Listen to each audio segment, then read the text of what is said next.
আসসালামু আলাইকুম। সংবাদে আপনাদের সবাইকে স্বাগত জানাচ্ছি। আমি ফিরোজ তোহা। শুরুতেই সংবাদ শিরোনাম।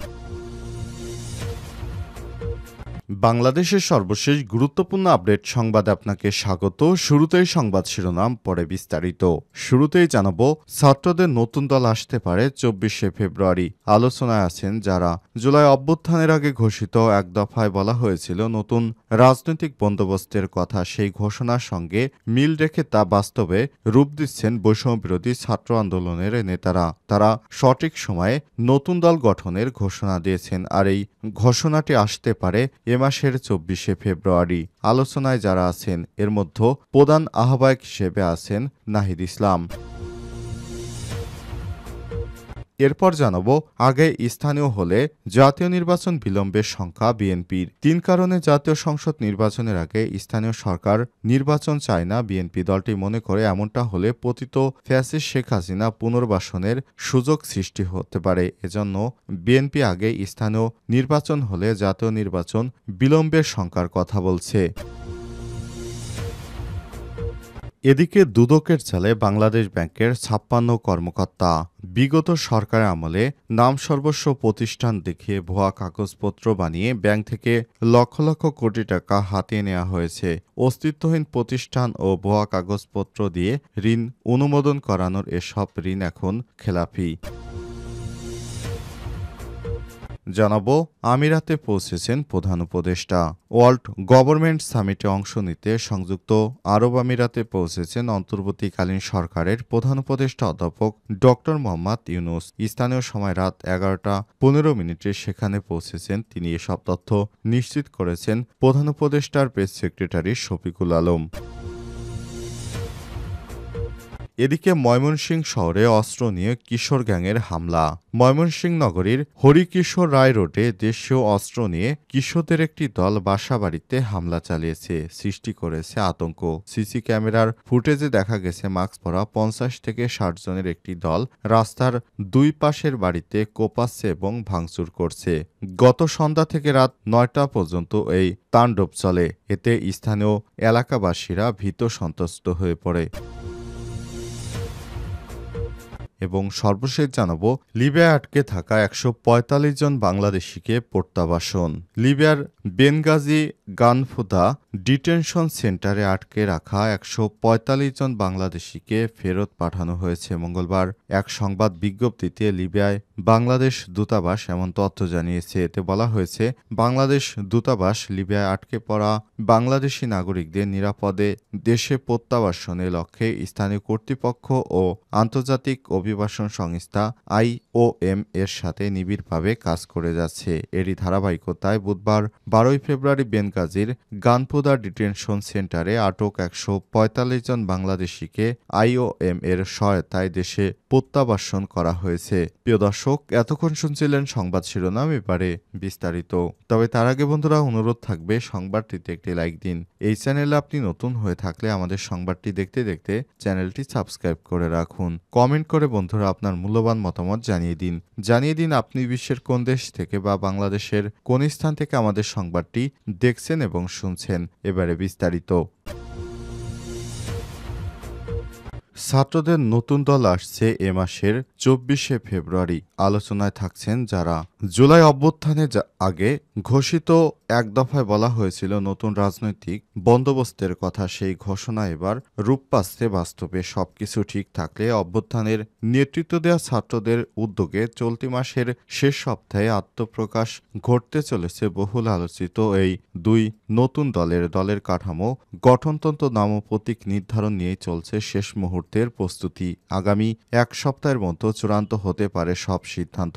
বৈষম্যবিরোধী ছাত্র আন্দোলন ও জাতীয় নাগরিক কমিটির একাধিক নেতারা জানিয়েছেন, ফেব্রুয়ারির শেষ সপ্তাহে দল ঘোষণার বিষয়ে সবাই একমত হয়েছে। দল ঘোষণার পর চলতি মাসের শেষ দিকে আনুষ্ঠানিকভাবে দলীয় কর্মসূচি পালন করতে চান তারা। এক্ষেত্রে 25শে ফেব্রুয়ারি দল ঘোষণার বিষয়ে মতামত আসে। 25শে ফেব্রুয়ারি পিলখানা হত্যা দিবস হয়, তার আগের দিন অর্থাৎ 24শে ফেব্রুয়ারি ঘোষণা হতে পারে বলে নির্ভরযোগ্য একটি সূত্র থেকে জানা গেছে।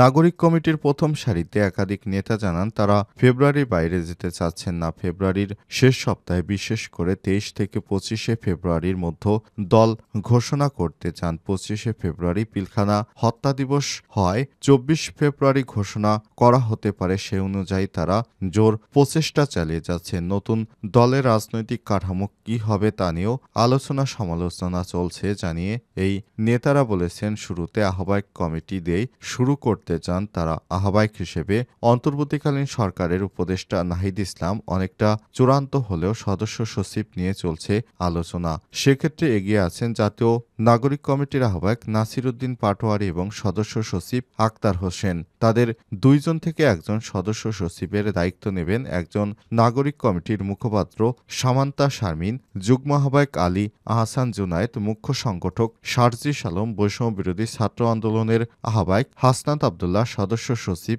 আরিফ সোহেল ও মুখ্য সংগঠক আব্দুল হান্নান মাসুদ থাকছেন গুরুত্বপূর্ণ দায়িত্বে। আগে স্থানীয় নির্বাচন হলে জাতীয় নির্বাচন বিলম্বের সংখ্যা বিএনপির। 3 কারণে জাতীয় সংসদ নির্বাচনের আগে স্থানীয় সরকার নির্বাচন চায় না বিএনপি। দলটি মনে করে এমনটা হলে পতিত ফ্যাসিবাদের পুনর্বাসনের সুযোগ সৃষ্টি হতে পারে। জাতীয় নির্বাচন প্রলম্বিত হবে এবং দেশের গণতন্ত্রের উত্তরণ প্রক্রিয়াও বিলম্বিত হতে পারে। সেক্ষেত্রে অন্তর্বর্তীকালীন সরকারের মূল উদ্দেশ্যই ভেস্তে যেতে পারে। সুতরাং সরকারের উচিত কেবল জাতীয় নির্বাচনকে ফোকাস করা, কারণ একটি অবাধ গ্রহণযোগ্য নির্বাচন করাই এই সরকারের প্রধান লক্ষ্য। এর অংশ হিসেবে দ্রুত সময়ের মধ্যে সরকারকে নির্বাচনী রোডম্যাপ ঘোষণা করতে দিতে হবে। বিএনপির নেতারা মনে করেন, পতিত ফ্যাসিবাদের দোসরদের নানামুখী ষড়যন্ত্রের পরিপ্রেক্ষিতে অবিলম্বে একটি গ্রহণযোগ্য নির্বাচনই হতে পারে বিশৃঙ্খলা পরিস্থিতি থেকে উত্তরণের একমাত্র পথ। বিভিন্ন মহল থেকে সাম্প্রতিক সময়ে জাতীয় নির্বাচনের আগে স্থানীয় সরকার নির্বাচন অনুষ্ঠানের বিষয়টি আলোচিত হচ্ছে। গত 1 ফেব্রুয়ারি অন্তর্বর্তীকালীন সরকারের কাছে জমা দেওয়া নির্বাচন ব্যবস্থা সংস্কার কমিশন এর প্রতিবেদনেও জাতীয় নির্বাচনের আগে স্থানীয় সরকার নির্বাচনের প্রয়োজন করার সুপারিশ করা হয়েছে। তবে স্থানীয় সরকার নির্বাচনের অনুষ্ঠানের বিষয়ে এখনও চূড়ান্ত কোনো সিদ্ধান্ত নেয়নি সরকার। তাছাড়া জাতীয় সংসদ নির্বাচন আয়োজনের লক্ষ্যে সামনে রেখেই প্রস্তুতি নিচ্ছে নির্বাচন কমিশন ইসি। সেভাবেই কাজ শুরু করেছে নির্বাচন কমিশন ইসি বলে জানানো হয়েছে। দুদকের জালে বাংলাদেশ ব্যাংকের 56 কর্মকর্তা। বিগত সরকারের আমলে নামসর্বস্ব প্রতিষ্ঠান দেখিয়ে ভুয়া কাগজপত্র বানিয়ে ব্যাংক থেকে লক্ষ লক্ষ কোটি টাকা হাতিয়ে নেওয়া হয়েছে। অস্তিত্বহীন প্রতিষ্ঠান ও ভুয়া কাগজপত্র দিয়ে ঋণ অনুমোদন করানো এসব ঋণ এখন খেলাপি।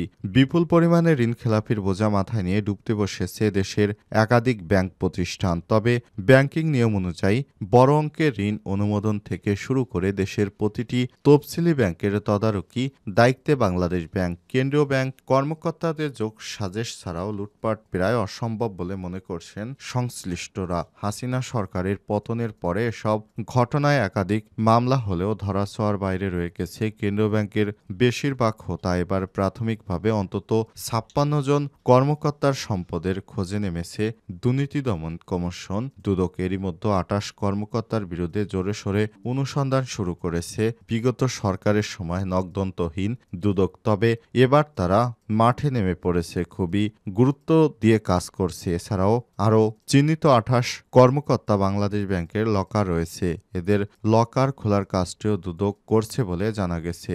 দুদক থেকে বলা হয়েছে, এসব কর্মকর্তারা বিগত স্বৈরাচারী সরকারকে বিভিন্নভাবে সহায়তা করেছে।